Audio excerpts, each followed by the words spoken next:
My world is trotting on. Exciting, adventure-filled? No, I think each day is as exciting or boring as the previous day. Well, there you go. Covered all the bases. Yeah. What about you? Your day exciting? No, I wouldn't say exciting. No, just average. We've had like a real heat wave here probably the last week, I suppose. I mean, it's not too bad today because we had a bit of rain last night, which sort of softened things up a bit. But oh goodness, over the weekend, it was like the minimum temperature overnight was like 27 degrees. It was just horrible, That is horrible overnight. Yeah. Me. Yeah. And what does it reach during the day? Oh, about 33, 34. But it's just the humidity, which is the killer. It's just, you almost cut the air with a knife, so. Yeah, that's terrible. I mean, we get the same temperature, daily temperature. We don't have the humidity, as you know. Yeah. Yeah, no, you're lucky. It's not a nice time of year. Yeah. So, are you writing? I finished your book. So oh, you did? What are you doing now? Well, I'm in the process of, going to, subject to your feedback and that, I'm going to do an edit on it, and I'm looking at getting a book cover designed, and I just bought some ISBN numbers the other day. So yeah, just trying to get it to a state of completion, and I can work out what I want to do with it then. Yeah. It was interesting. There were some points that made me think a little bit. You spoke something about build a house on a remote peak. Okay. Yes. and so, of course, the question first of all was why? Okay. Why build a house on a remote peak? Okay. I guess that would be pretty easy to answer one way or another. But what really caught my imagination was, if it was you building, okay, or if it was me building, you would build it with your skills, with your mastery, okay, and I would build it with my skills and mastery, which are non-existent, okay, when it comes to building and making anything, okay.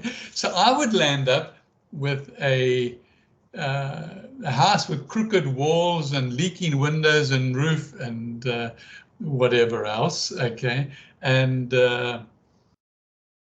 basically just a shack, okay, because I don't have the building skills. I mean, I've tried to build pieces of furniture in the past, and like I remember trying to build a block between one room and another. I wanted to try to build myself a bookshelf to close off an archway. Okay. And God, when I'd finished it, it was crooked, it was wobbly, the shelves and wouldn't, and it just. But the point I'm trying to make is not run down my skills as a builder, but which is right. Is your building right, where you put everything correct and you land up with a beautiful house, in my judgment, on the hilltop, and you would use solid woods and you beautiful staircases and so on, and whereas I would just land up, as I said, with a shack. Now, which is right? Is yours right or is mine right? You ask that question, okay? In that chapter 2, and you relate back to it. I'm not going to let you answer it because you've answered it in the book, okay? But you did another beautiful analogy, okay?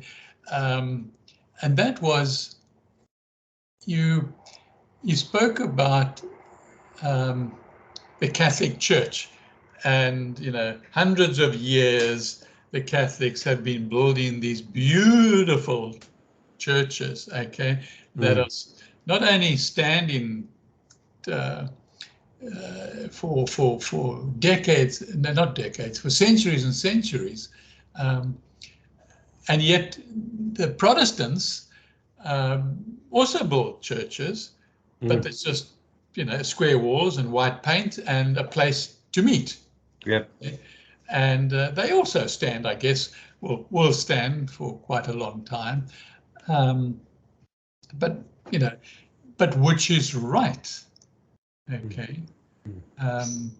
And of course, you answer that as well.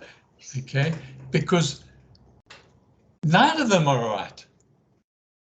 Okay, neither of them are right, because spirituality is not about going to a building and talking to God.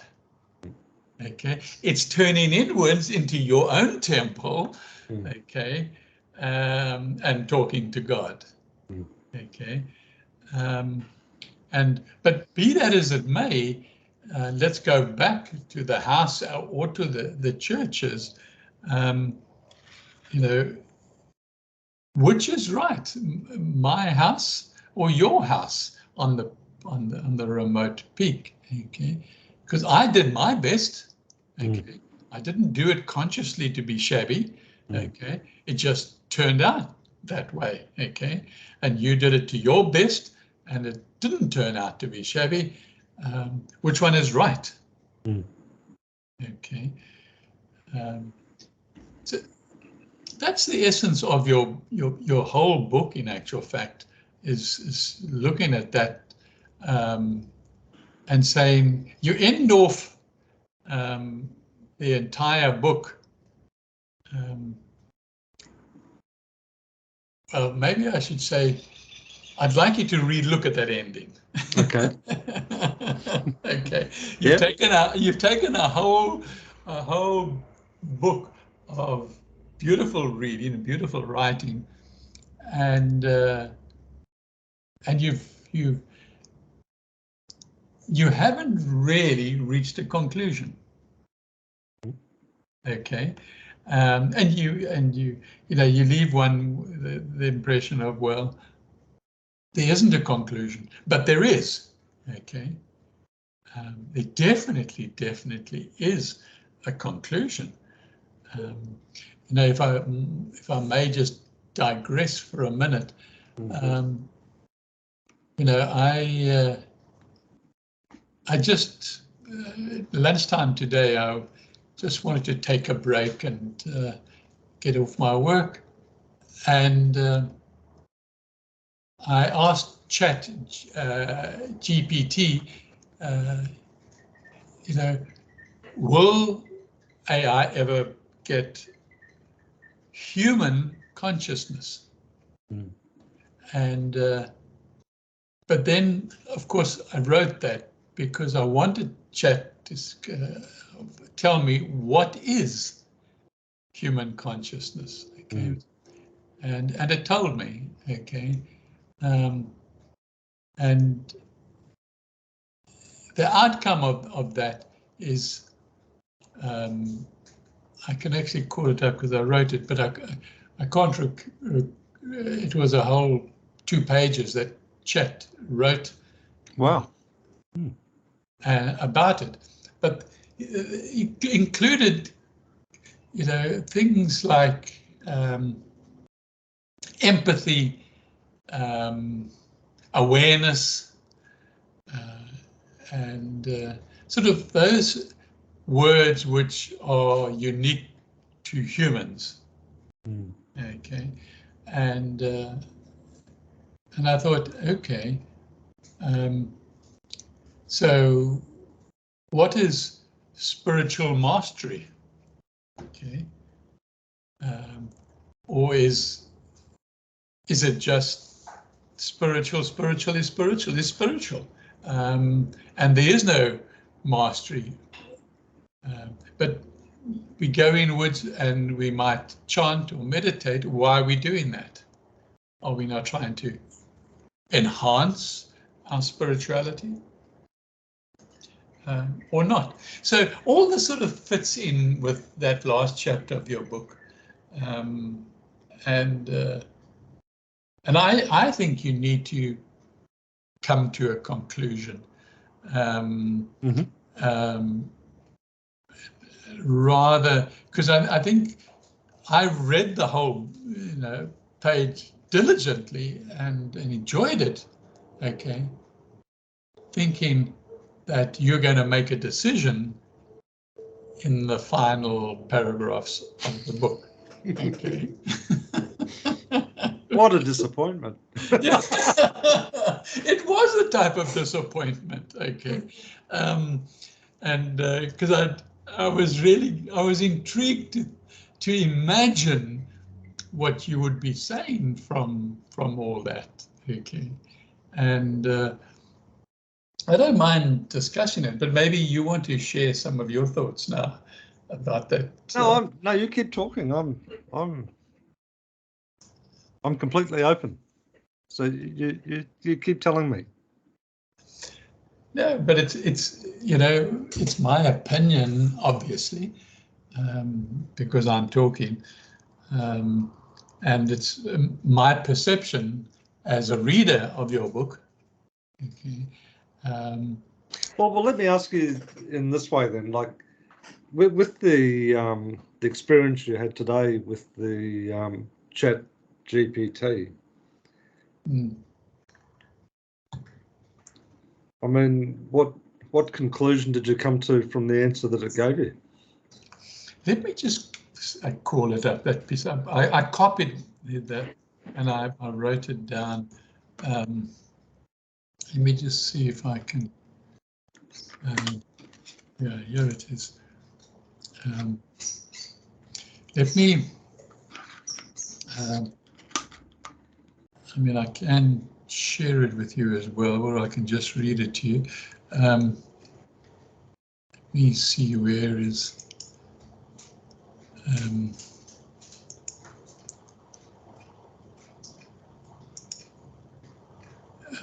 Share screen. There we are.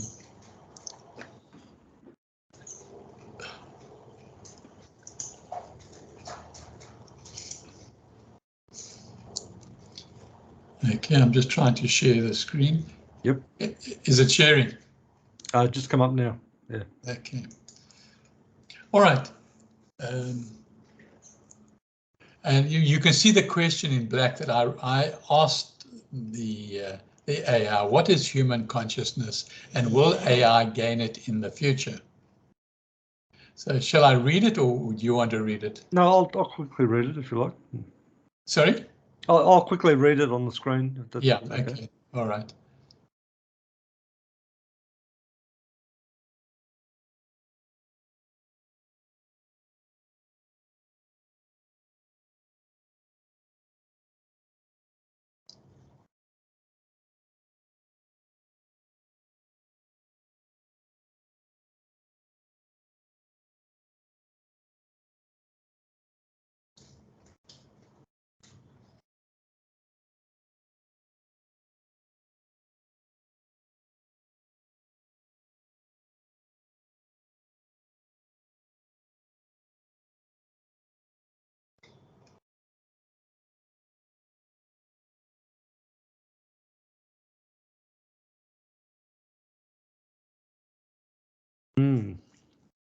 That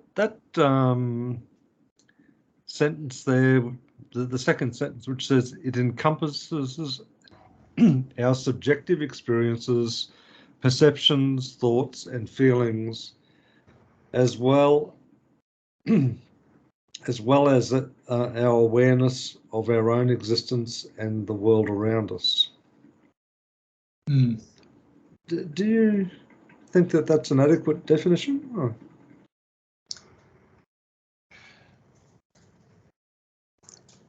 No, I don't. For you know, I go along with you know, thoughts and feelings and awareness. It has to be something else, okay? But it's interesting that it thinks subjective experiences, because I've never really put subjective experiences there and under consciousness, but why not? I wonder if I wonder if AI has thoughts. No, it doesn't. Because I won't say all. It works by delving into, you know, what's on the web up until, was it 2022 or something like that, or 2020 or something like that. 2020, you know? Yeah. But the whole idea of thinking, I mean, you and I, you know, full well know there's lots of thoughts that we have that go nowhere else other than as our thoughts. Like, we don't share them, we don't talk about them, we, you know, like, it's just a thought. And then if you take that extra extension about relationship with God, I mean, my goodness, that's a whole panorama in its own right, isn't it? You know? Yeah.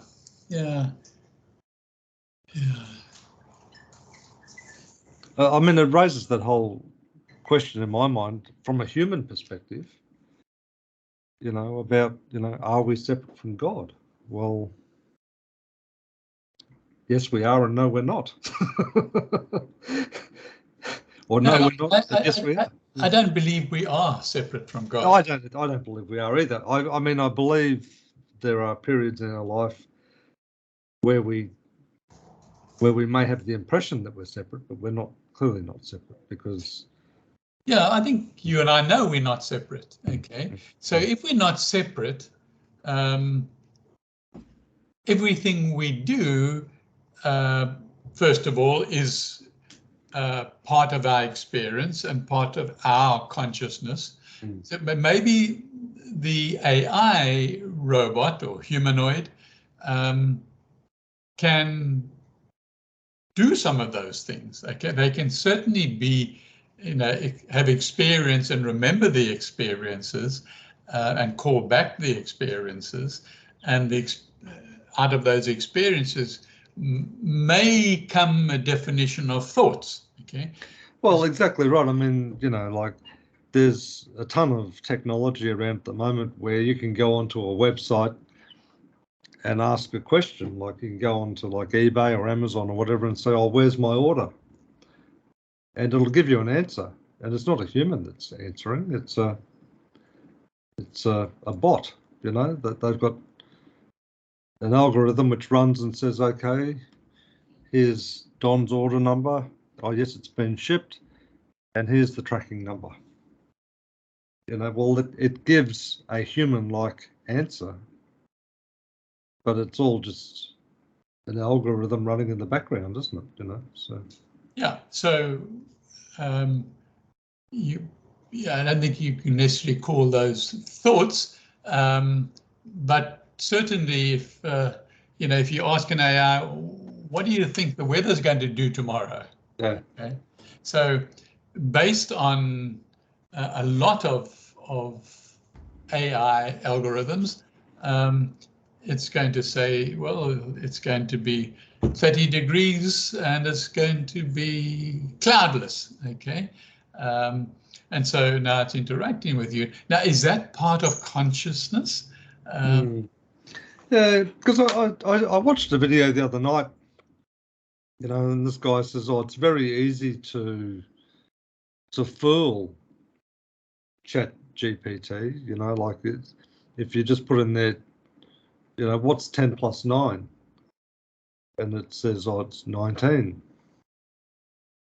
and then you push the you know, answer again button, and what it'll have is it'll actually put it there, so 10 plus 9 equals 19, and then you push the button again, and then it comes up with 10 plus, with the word plus instead of the plus sign, equals 19, and then you push it again and says, oh, there's no more answers, and because it remembers the conversation, if you go into it and say, actually 10 plus 9 equals 20, and then within that thread, not outside of that thread, but within that thread, if you ask it again, it says, oh yes, the answer is 20. You know, so, I haven't experimented with that. yeah.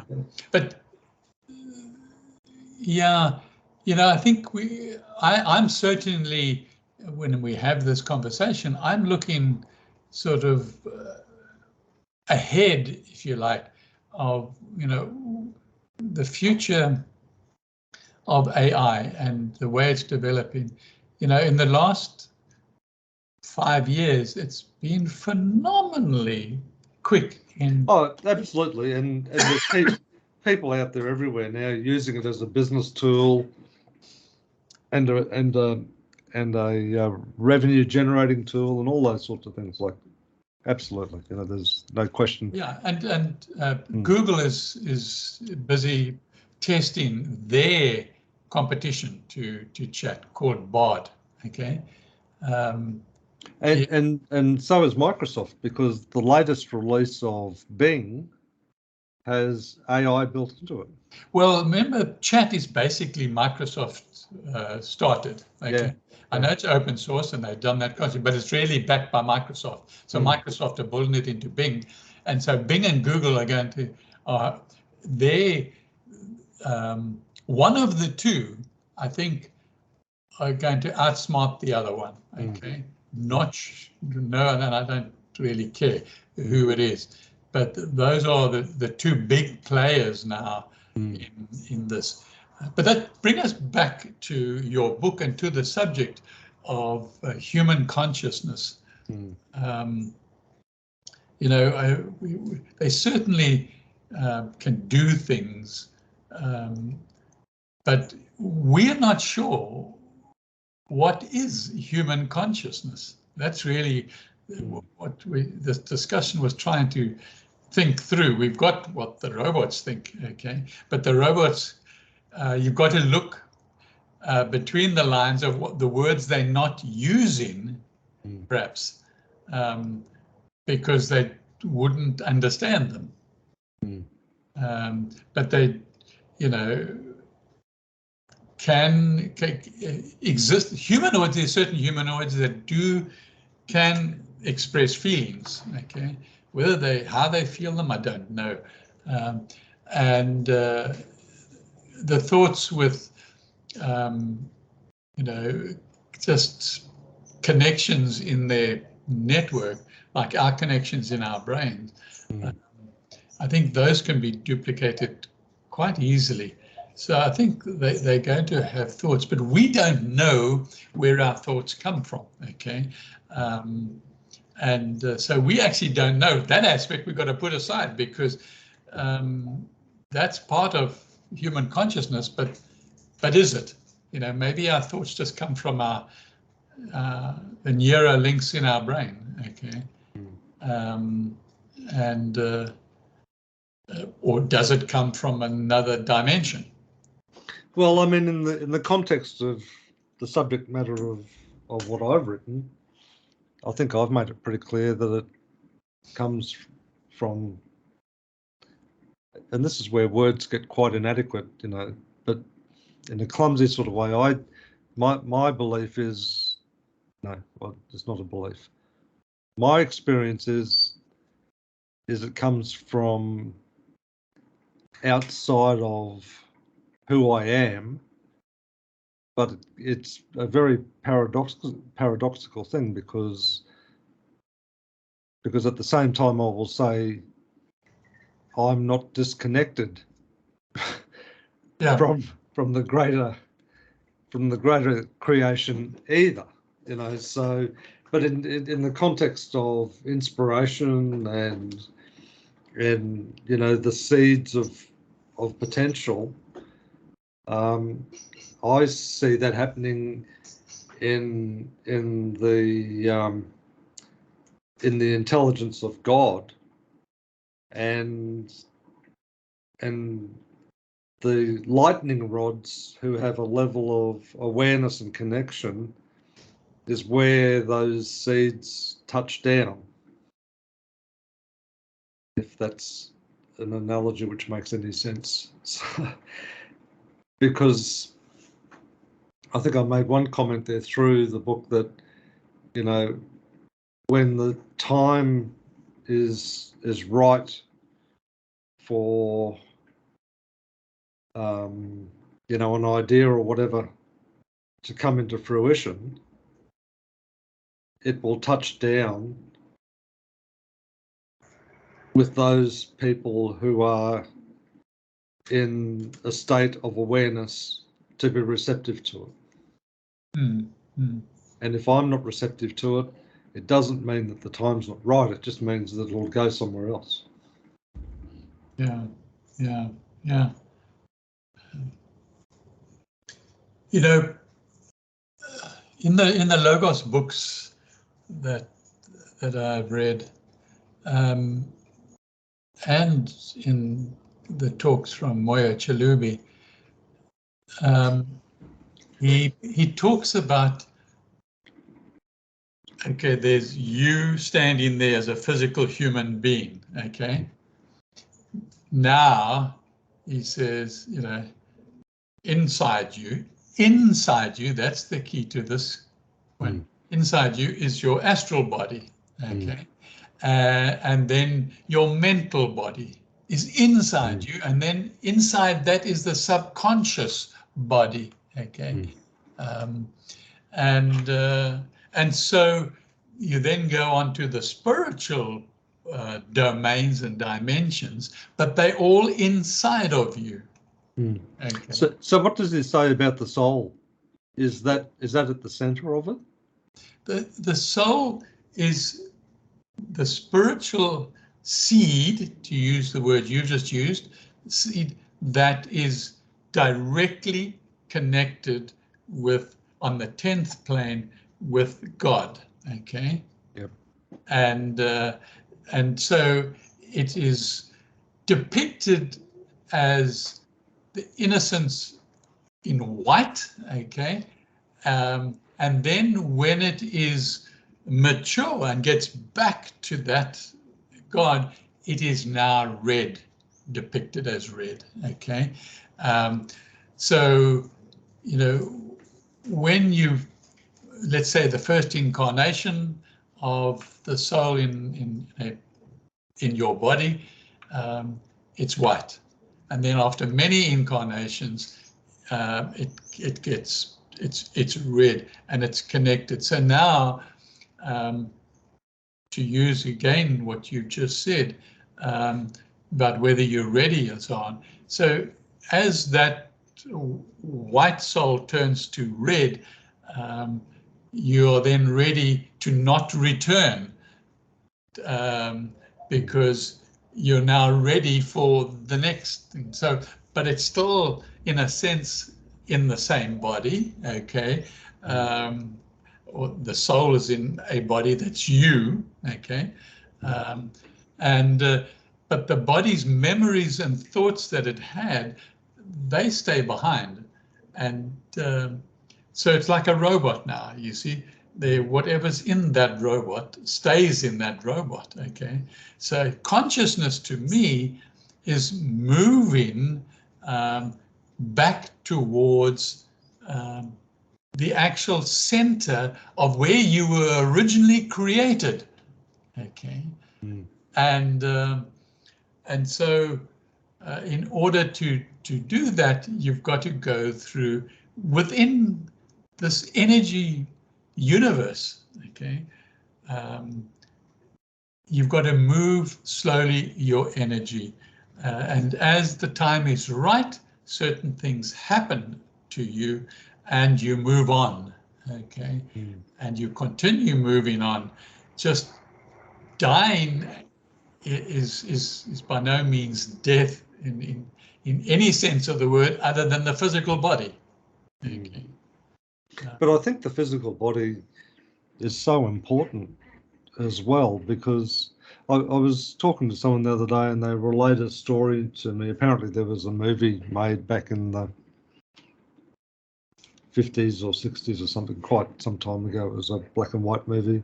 It was made in Russia, and there was no talking as such. And basically the story was that there was this little angel, not in the sense of how depicted, like with wings and all that sort of stuff, but this little angel, angelic body.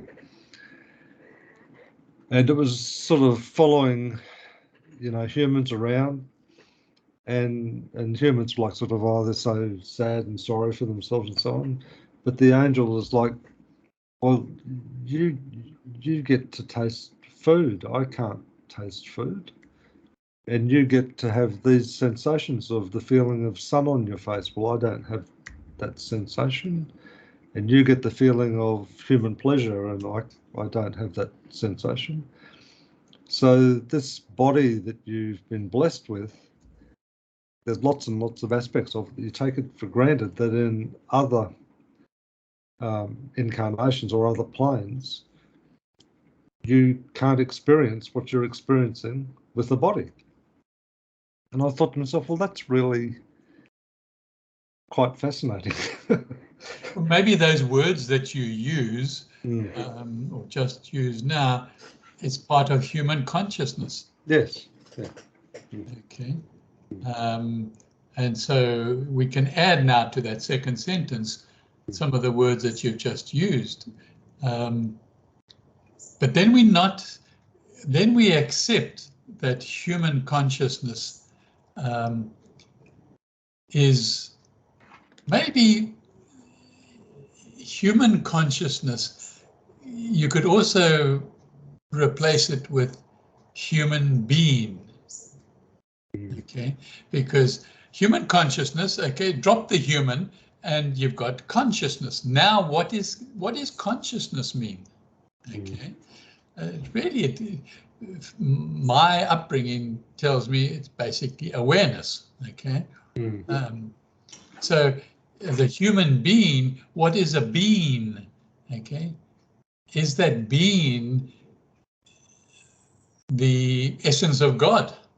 And it's a mysterious thing too, because I mean, there's an awareness that we get through our senses, but then there's all this other layer as well, like like dreams. I mean, and those aspects as well. So it is quite mysterious. The being part rather than the consciousness part. Well, both. Yeah, I'm not sure that they are similes. But yeah, consciousness and being. Well, if you swing those thoughts back towards what I've written, are you encouraging me to come to some sort of conclusion about what being in mastery is? Yes. Yes. And what is the consciousness of mastery? Okay. And does that might be volume 2. No, I don't think so. I think you've covered all the questions and arguments to the questions and to the answers, and it's really a step by step, it's a thought-provoking reading. So I must really compliment you on the book that you've written. I really think it's great. I just the ending, I think. Okay, perhaps it's still a work in your head or in your consciousness. It's still a work in progress. Well, I'll tell you what happened. I mean, I got to where I got to, apart from that very last little paragraph, and the tap turned off. Okay. So maybe it is a case of just waiting a bit longer. Yeah, either that or you know, throwing out to the reader, if you haven't got an answer that has culminated through everything you've done in the book, then leave the reader with some questions. Well, the other sort of maybe in that vein a little bit, and is I asked someone else who I put a lot of stake in their opinion as well to read it, and one of the observations they provided back to me was, you know, you talk about the universe and you talk about nature and you talk about creators and you talk about spirit. So who are you really talking about? And I thought to myself, well, that's a really good question, because that is one question which I didn't really address. True. Yeah.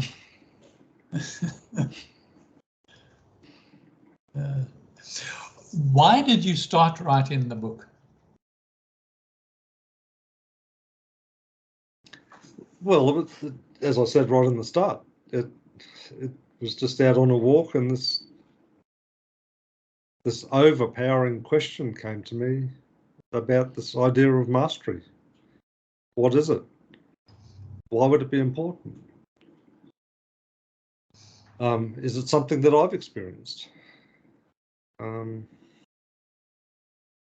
then when I started to look at it, you know, it sort of started to branch off into all these other areas, and because of the influence that some of those Japanese concepts have had, I looked in there and I saw that they had a word for it, whereas we really didn't. You know, when I say we, I mean in English it really didn't. And it just sort of started to, the more I looked at it, the deeper I sunk into the mire. Okay. Yeah. And for me, it you know, well, and this is one of the other things I want to ask you about too, because for me, you know, when I sort of looked at this issue about sort of designing a book cover, lots and lots of books, as you know, have a title, but then they have like a tag as well. And I was sort of thinking, oh, well, maybe the tag is, for me, it was an exploration of mastery. But it could also just be a reflection of mastery, or it could be just towards mastery, or it could be those sorts of contexts as well, you know. So when you ask the why, it sort of comes back into that space, I think. Yeah, yeah. What are you going to keep the name of the book, or are you going to now rename it? My inclination is just to keep it at this stage. I haven't had a thought that I should rename it at this point. Do you think I should? I'm not going to offer an opinion. Okay. Oh, okay. I think it's something that you've got to decide. Okay. And you've got to have that aha moment. And yeah. Yeah. So that's a yes, eh? No, it's not. I don't think so. Not necessary. You know, maybe the sort of subtitle, as you were talking about now, is what's important. I don't know, maybe a new title with the main title as a subtitle. I guess the reason it sort of has come up for me, because as I said, I've sort of started this process where I'm trying to get a book cover designed, and when I think about, well, how do I provide a brief to someone on how to do that? Yeah, that's difficult. You know, I every week I give a brief to my daughter Haley in South Africa to create an image for the article I've just written, my weekly article that I write, and so I give her the title of the article, and I give her some of the key words of the article. Okay, and then I give her so the key sentences of the article. Okay, and often they sort of subheadings, excuse me, of the article, and then so she gets about half a page of content from me, and then she comes up with the image, and each week there's a commonality, because we wanted that, something that you can recognize that all my articles have that commonality in the image. So besides the color, or the colors need to be, but so the image is what it is, and then she has things on the side of the image. So yeah, that's what you've got to, I think, if you're going to get somebody else to design it, think of the keywords right throughout the book. Okay, and then those sentences that stand out for you, that you wrote, not necessarily the quotes, because you've got a lot of quotes in there from some very famous people, unless of course that's part of your thoughts. But so that's the way I would go about it, and then I think you need to offer possibly the colors to be used. Okay, and then, you know, it can either turn out to be abstract. Okay, that's what you've got to decide up front, or you've got to, you know, put some of your woodworking equipment, you know, perhaps the equipment that you love the most, okay, or the single implement that you love the most, that could be part of it, okay, even if it's abstract or not abstract, okay. So then, because the person who's going to draw it for you or create it has to really get, you know, you can't expect him to read the book to create a cover. No, I wouldn't. Yeah. I wouldn't do that. No. You'd only confuse him anyway if he did. That's right. Yeah. Yeah. So that's what I would recommend. That's what you do, and sort of keep it to half a page of a brief, and then it's now he must give you sort of a draft, okay, sort of a first draft that you can totally change, or say to him, or not necessarily change, but you can say, I don't like it. Okay, I don't like the approach you've taken. Okay, they expect that. Okay, or I wonder if ChatGPT does designs. You know, it does do designs, and so does Write-Wise that I use,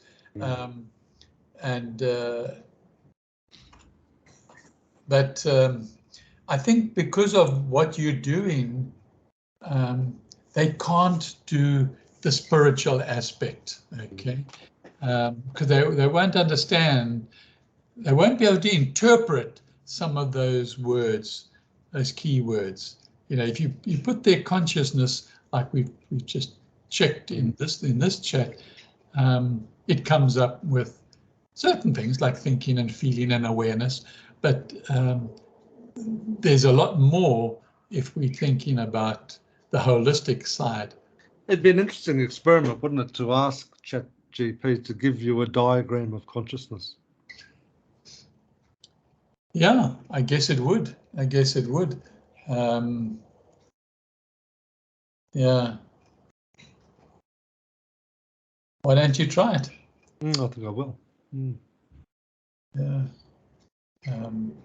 The thing is, I suppose, based on the algorithm that it runs off, it'll just go out and look for diagrams. I don't know. It doesn't matter, you see. It confesses not to have any plagiarism. So I've never done any diagrams with ChatGPT. I've only done it with Right Cream. Diagrams?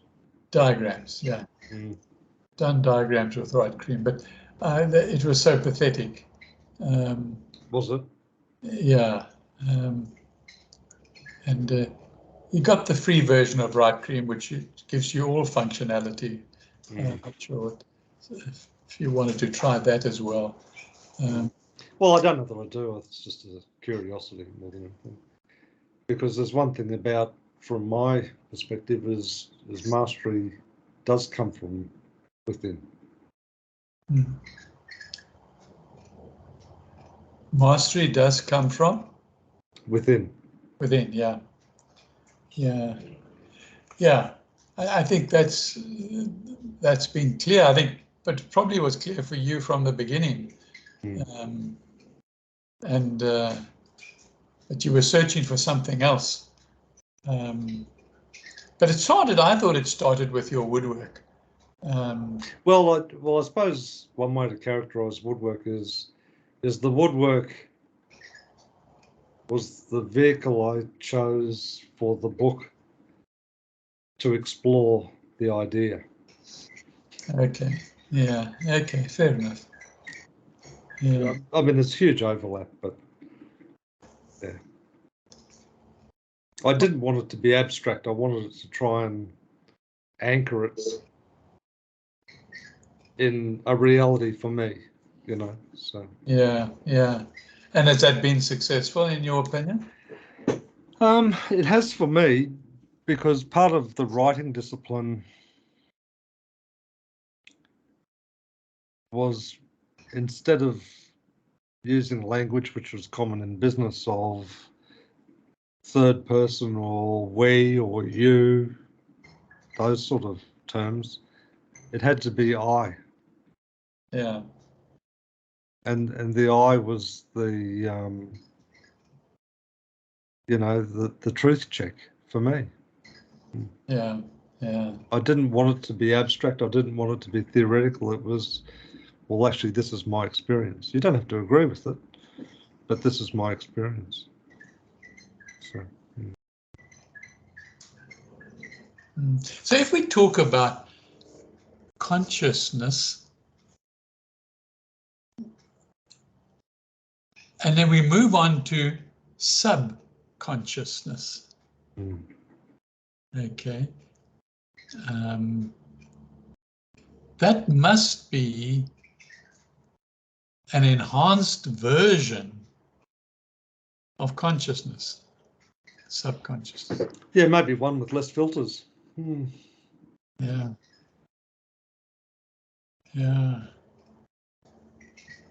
And filters from what? Say again? Filters from what?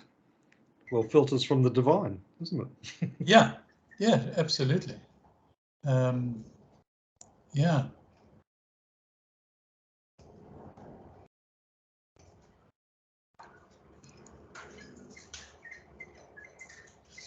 Now, each of those planes, from the physical through to what we've been talking about through to the subconscious, they are actually physical planes.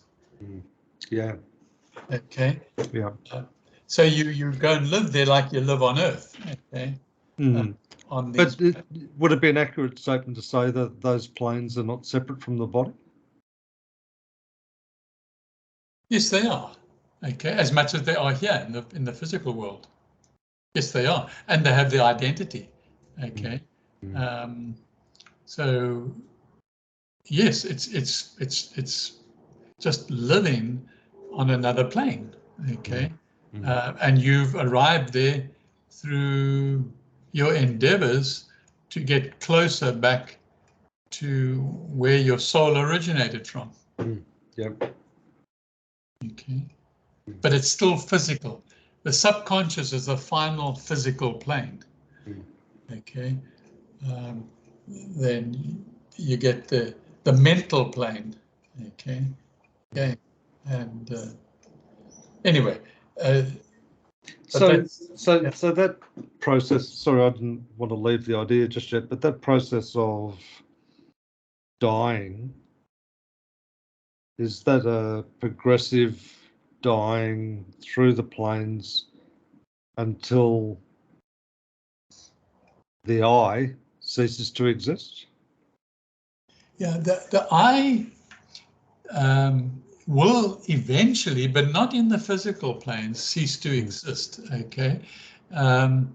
You still, once you reach the first spiritual plane, which is the sixth plane, or the next one on, you still have an individuality, which is you. Okay.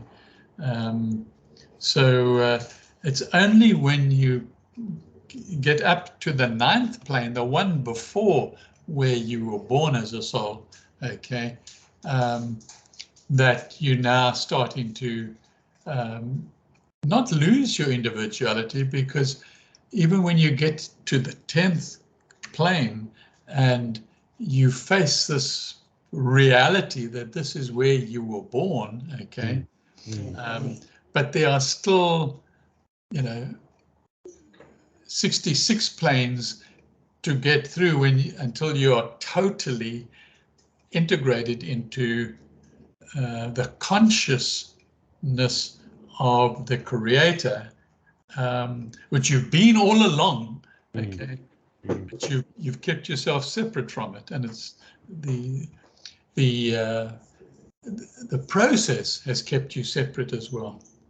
So that's like the scripture, where Christ says, there are many rooms in my Father's house. Yeah, that's absolutely spot on, and they are. Okay, so you're going to keep not your awareness of your previous planes that you're on. No, it's like you can't remember if you reincarnated before or whether you haven't. Okay, so you're not going to remember the past. You're always only going to remember the current. Okay. Yeah. And you're going to be taught about the next one. Okay. Or you're going to teach yourself about the next plane after that particular plane ends and you move on. And yeah, so it's a very, very interesting to decide what image you want to depict on this cover of this book. So what's your sense? Like, was the book worth writing? Like, are those days that you're never going to get back in your life again? No, it's absolutely my type of book. Okay. I don't know how many people are out there that are my type of reading. You know that I enjoy science fiction, and and so when you look at this, I'm not insinuating that your book is science fiction. That's what I heard. No, no, I didn't. It's you are questioning the science behind the fiction. Okay. Oh, that's so funny. Yeah, yeah. Yeah, interesting. But yes, to answer your question, I really enjoyed reading it, and I would read it again and again in the future, particularly when you've now done your editing that you want to do, and you finalize on a cover, and you finalize on what you're going to call it, and if you do change the ending, okay, or if you add another chapter or just another paragraph, then I'd probably read it from the beginning again, right through to the end, because it's not about something that you're going to remember. You know, with science fiction, it's a story, and so I don't like rereading a science fiction book. Well, one decision I have made already, yeah, is that when I wasn't sure I was even going to publish it, but I've decided that I do want to publish it, and the first, maybe the only, I don't know, iteration of that will be as a hard copy book. yeah, yeah. I'm not going to publish it initially as an ebook. I want to see it in the physical form. Yeah, I agree with that. I really agree with that. And because you did it for yourself, you didn't really do it for anybody else. Okay? No, there was an audience of one. Yeah. Yeah. So give a lot of thought to the cover. Okay. And the back cover as well. And if you want to sort of bounce some ideas off, then just give me a buzz. Okay. No, I really appreciate that. And I really appreciate you taking the time to read it as well. I mean, it was a big ask of me to ask you to spend so much time on it, you know. So I'm honoured that you did ask me. I absolutely am.